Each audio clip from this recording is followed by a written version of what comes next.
There are a few singers of color on the opera stages, but that's slowly starting to change. I met up with one rising star who's embracing his immigrant roots both on and off the stage.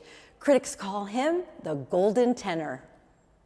Let's go to Honey Brains. Martin Bakari and I met at Honey Brains, a fast casual cafe over honey tea. The perfect drink for an opera tenor preparing for not one, but two shows, including a performance at Carnegie Hall. Will you feel what I feel? What do you love about being an opera singer? Wow, I mean, that's a great question. There's so many things to love. For starters, just being able to tell these amazing stories on the stage through this glorious music with my own voice. And what a voice he has. Hear my voice call back to you. It's hard to imagine that a young man with this voice didn't even know what opera was when he was a teenager. But one day his mom made him go see the famous three tenors, Placido Domingo, Jose Carreras, and Luciano Pavarotti.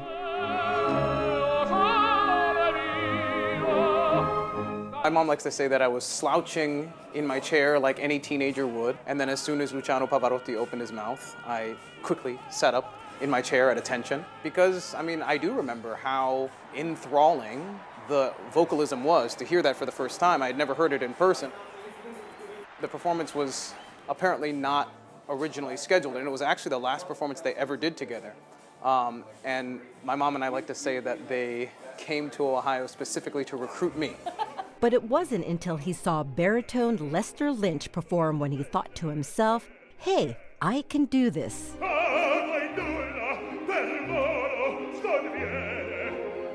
I didn't know that people like me sang opera, especially at the highest levels. So it certainly opened up my eyes and opened up my mind to the idea that, I don't necessarily want to do this, but if I wanted to, I could. There aren't many opera singers of color, especially on the biggest stages. According to a recent study, 70% of opera singers are white. Bakari knows that when he is on stage, he's more than just a tenor with a soaring voice, but admits being a role model can sometimes be tough. It's a very exhausting burden to carry sometimes, when I don't want to be representative of an entire community, or in my case, a couple of different communities. I just want to live as Martin. But at the same time, it's also an opportunity that I cherish, because I think that I have the opportunity to not only inspire people who are like me, but also, frankly, and I wish that I didn't have to do this, but change the minds of people who might have a certain idea of what black men are like, or what Filipinos are like, or whatever the case may be.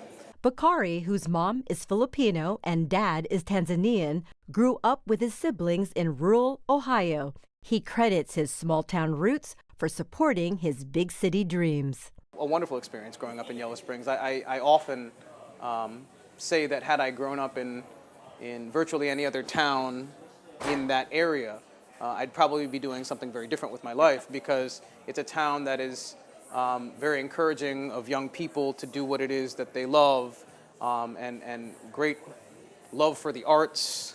Bakari studied music education at Boston University. In 2013, he went to Juilliard on a scholarship where he got his master's in performance.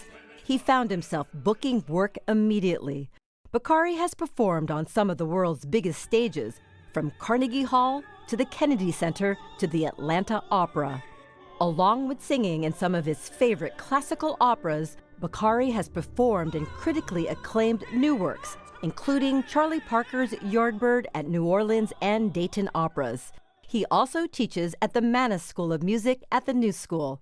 While life has been nonstop for Bakari, who also recently got engaged, he says he wouldn't have it any other way. Honestly, it's more exciting now than it was when I first got started, because I feel like I can truly appreciate it.